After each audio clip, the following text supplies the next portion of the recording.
Hello, and welcome to the Art of Being Human. On the last segment, I started talking about the glands and what they do, and you know it's pretty remarkable that some of these glands are so tiny, but they have such an enormous influence on our behavior and on the way that we think and on the way that we feel. I'm going to show you once again this little drawing that I did with the major glands, the major endocrine ductless glands, and then I'm going to go and finish the segment on the glands. So here we start with at the top. This is the brain, the cerebral cortex, the pineal gland, the pituitary gland, and then kind of between them, the hypothalamus. That's kind of a general location. It's hard for me to judge, but this is about where it would be. Then you have the thyroid gland, which is that butterfly gland, and within that you have 4 or 5, usually that's the way the textbooks say, 4 or 5 parathyroid glands. They're very, very tiny. They are only the size of a grain of rice. The thymus gland, and some places and some books don't even list it as a gland, but it has glandular properties, so I've included it here. This is a line just indicating the diaphragm. The adrenal glands sit on top of the kidneys. The pancreas, which is more or less behind the stomach would be on top of this, but it's not shown. And then you have a couple of the blood vessels and that go down into the legs, the ovaries in the women that produce the estrogen in the eggs for fertilization for a baby to be born, and the testes of the man that produce the sperm that would be necessary to fertilize the egg. And so it just, this is what the major glands are. Now I want to get into the parathyroids. I talked about the thyroids. I want to get into the parathyroids. There are 4 or 5 of them. Each is the size of a grain of rice. They regulate calcium levels in the blood, and they allow the electrical activity of the nerves to occur. And I know I mentioned this last time, but just like for a little review, otherwise your nerves wouldn't fire. You have the nerves, which are electrical in nature. They have a positive and they have a negative charge. And when a nerve fires, it does so because of electrical charges in the nervous system that can be measured. And when a person has an electrocephalogram, they measure all of that. You know, they show them certain things that they look at, and they just react to those things that they see, and they are able to measure the electrical activity of the nervous system, so you do have that electric charge. And without the parathyroids regulating the calcium in the blood, that would not occur. The firing of the nervous system and the neurons would not occur. Now I want to get into the thymus gland. It's more than a gland, it's also an organ. It's behind the breastbone. It's kind of in front of the larynx. When you draw something, it's hard to get it all in because they overlay one on top of the other, some of these glands and organs, so it's hard to get them in perfect perspective. But it's behind the breastbone, and they release white blood cells to fight infection. They're called T cells. Now, an amazing thing about the thymus is that the organ is pretty large in newborns, and it's pretty large all the way through a child's development through the teen years. And then when the child becomes mature, when they become an adult, then it starts to shrink. And it gets less and less important in the system. It produces less cells. And what happens is that by the time the person is elderly, it is now very, very small and doesn't have much function. So its basic function is to help children and people as they're growing into adulthood to resist infection. And so it has an important function there, but the function does not seem to be a lifelong function. It changes as the person grows older. And for that reason, sometimes it's not listed so much as a gland as it is an organ, but it does have glandular properties, so I have included it here. Next would be the pancreas. The pancreas is behind the stomach, and the pancreas is very important. It releases digestive enzymes into the intestines to help you to digest food. But it also has a series of areas on it that are called the islets of Langerhans. Now, the islets of Langerhans produce insulin, and if you don't have the insulin, then you are a diabetic. Another word for diabetes would be hyperglycemia, when you have too much of sugar in your system. So too little blood sugar makes you too little of the insulin, and you will become a diabetic because your sugar will be too high. What the insulin does is it regulates the sugar in the blood, and it makes sure that the sugar in the blood gets into the cells.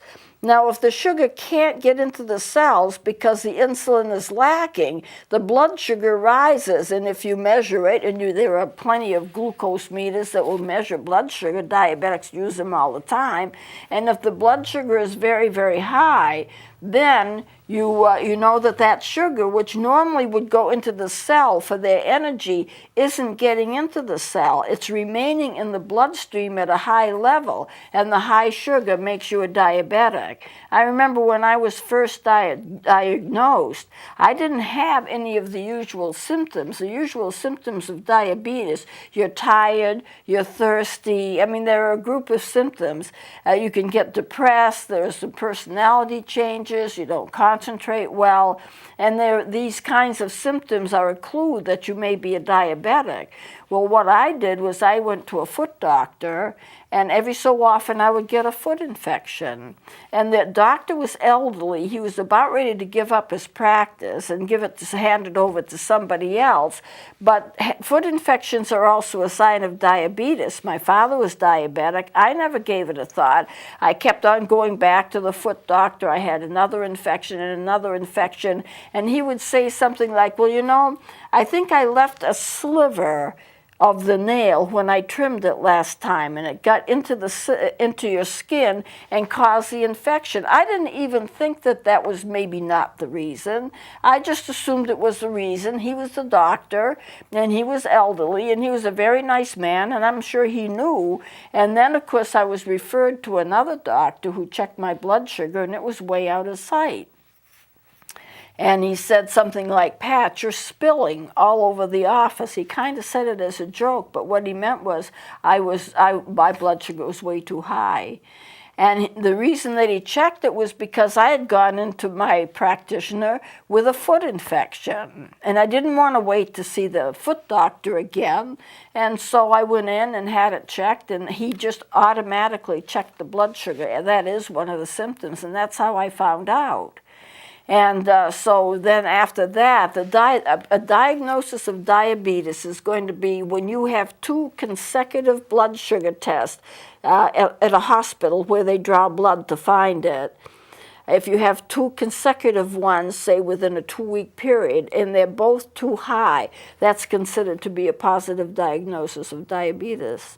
So at any rate, if your blood sugar is too high, your pancreas is not producing the insulin that it needs to produce, and then that results in diabetes. Now, there is an opposite condition called hypoglycemia, when you're getting too much of insulin and the blood sugar goes down too low. And then when that happens, you have episodes of feeling dizzy and faint. You feel like you're going to pass out. You know, you feel awful, and what you do is usually eat a candy bar and it brings it right back up again. You feel good. Well, people don't realize that if the insulin is getting to be too much and the insulin is being produced too greatly, it will drop that blood sugar. And that can be handled very well with diet.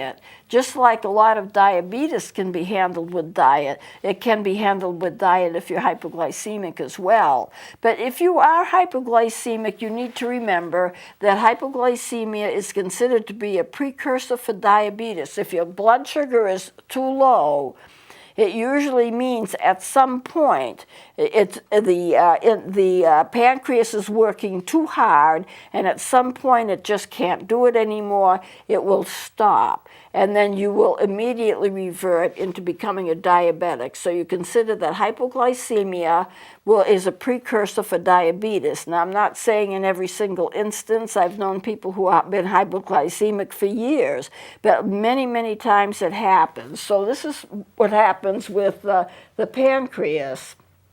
But remember, even if you are a diabetic, it doesn't mean the pancreas can't work, because it will still produce digestive enzymes into the intestines. So there's more than one function that it has.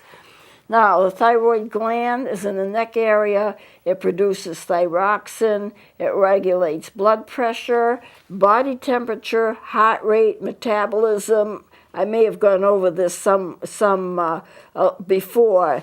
If it's underactive, you'll get cretinism. Cretinism is an unfortunate condition where a person may be retarded, their body may be small, the brain may be small, or you can have, if you have too much, you can actually have anxiety, protruding eyes. You've seen people, sometimes their eyes seem to protrude. They may be getting too much of the hormone, the thyroxine, from the thyroid gland.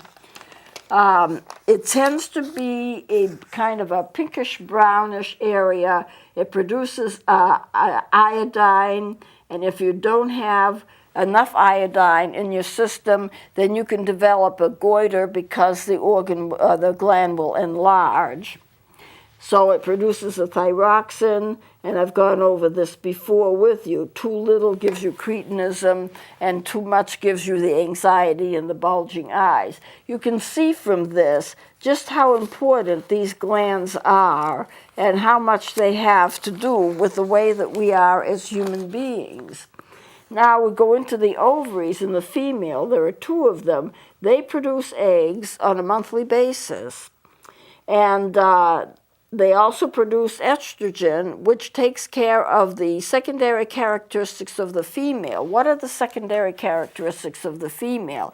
The higher pitched voice, the smaller bones, the smaller size. You know, women are smaller than men as a general rule. Now, not in all cases, but as a general rule. And they prepare the uterus for pregnancy. And so this is it is the reproductive system. The testes in males, they produce sperm, and it also causes their secondary characteristics, which would be the deeper voice, the larger bones, the greater strength, and the hair, facial hair, and larger muscles and so forth. So you have now a kind of a picture of what the organs, what the glands do in the system. And if you stop to think, what are we as people? Well, what are our characteristics as people? Everything that we do, our consciousness, how we breathe, how we talk, how we feel, it's all based upon what the brain is doing, but the brain isn't doing it alone. The brain is doing it in conjunction with the neurotransmitters and with the glands and other things that are happening in the body, the biochemistry of the brain, the biochemistry of the body, the electrical nature of the body. Even the ions in our environment do have a part. I'll be getting into that at some time in the future. So we have a very, very complicated system. Now I want to talk a little bit, kind of to close this section off and talk about the brain. The brain is responsible for the consciousness, as I've said before. Now the brain grows from back to front. The front part of the brain, which is the prefrontal cortex, it's the last to develop. And that's unfortunate in a way, because that's the seat of our understanding decisions and what decisions mean, taking responsibility for our decisions, being able to make decisions. That's all a function of the prefrontal cortex of the brain, right toward the front. But that's also the last to develop. And so what happens is if you get a brain injury, then that can affect the way that you think, the way that you make decisions. And as far as children are concerned, don't expect them to be able to make decisions and do so and understand the consequences of doing so when they're young, because the brains just aren't there yet. The brain is not mature until about age 25. And so you have to stop to think. Anything that you put into your system, such as drugs, even prescriptions, can affect the development of the brain. And anytime you expect a teenager to be able to look and feel and think like an adult, they can't do it because their brains aren't there yet. It's like, I liken it to driving a car where there's been a wire that's been pulled out. Does it work? Well, kind of, but not well enough. It's not like a complete car. You can't just zoom off in it and everything is smooth and cool because it's struggling, because it's not quite there, because something's not connected. So when you're dealing with a teenager, you have to remember their brains are not mature. They have, if they're 14, 15 years old, 16 years old, another 10 years of growth and development before they become mature. And the part of the brain that you're most interested in is probably the part that's going to mature the last, which is going to be the ability to make decisions and understand the consequences of decisions. Children can't do this, and they can't even be reasonable about this. A young child, when they're like 4 or 5 years old, they can't really even understand the difference between what's real and what's not real. If you put them in front of a television and they watch television, then they think that the characters they're watching are actually inside of the television. They may want to go over to the television and pull that puppy out that they've been watching. So you have to kind of watch them as they're doing television because they don't quite understand. The other thing is that I have heard that children below the age of 2 should not watch television. Now, I don't know how you would not let them watch television, but it does something to the developing brain. They have to interact. That developing brain, so young, is interacting with what it sees on television. And even in shows like you have Sesame Street and other shows like that, very rapidly changing pictures, very rapidly changing things to see, going rapidly from one to another thing. And I think sometimes it's done because the attention span is so short in a child, but the brain has to react to that, and it does have an influence in terms of how the brain develops. Autistic children should not watch television at all, period, because they get hooked on it, and their brain scans, if you see the brain scan of an autistic person, it's not the same as a brain scan of a normal child. It just doesn't function the same kind of way.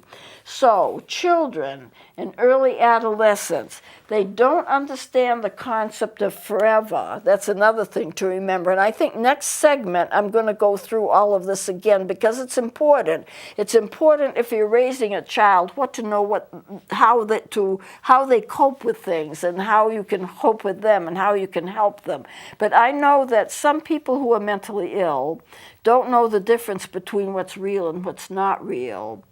I know a person who, when television is on, and this particular person doesn't like what's happening on television, they tend to think they're watching a real drama. It's not just a show, it's a real drama. And this particular person will start screaming and yelling and cursing and swearing, all because it's not fair what's going on television. And you want to say, but this isn't real, this is just a show. But they don't quite get the distinction.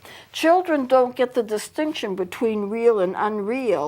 Anyway, I know when my father died, my nieces and nephews were then maybe 3 years old, 3, 4 years old. Well, where's Grandpa? Well, Grandpa's died and he went to heaven. Well, that's simple. We're going to send a balloon up and we're going to bring him back down, fully believing that they could do it. See, their brain is not developed enough to be able to understand the difference in terms of what forever is, what permanent is, what's real, and what's not real. We brought one of my little nieces to a lake, and we had to watch her because she was about 4, and she'd gone to Sunday school, and she had learned that Jesus can walk on the water, and she decided she was going to walk on the water. And my mother, who was her grandmother, said, well, why would you want to walk on water? Well, if Jesus can do it, I can do it too. I'm going to go out and walk on water.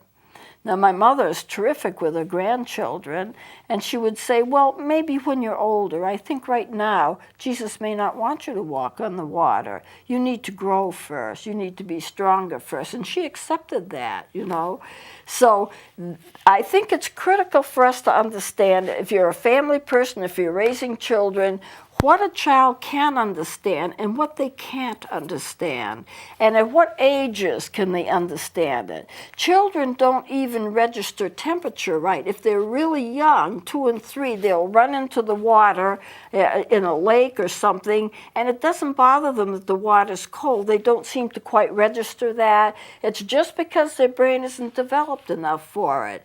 Give them a few years when they're maybe 10 or 11, and they run into the water, oh, this is cold, I got to get out, you know. So children are limited in what they can understand, but you need to know as a parent or anyone who's taking care of a child, what can you expect of a child and when can you expect it? And how are they going to develop? And when do they understand what's real and what's not real? When do they get to the point where the brain is physiologically able to make that discernment? And it's not going to be at a real young age. So I'm going to close it here because I really want to get into those things. They're important. And I can't really get into it with only 2 minutes left.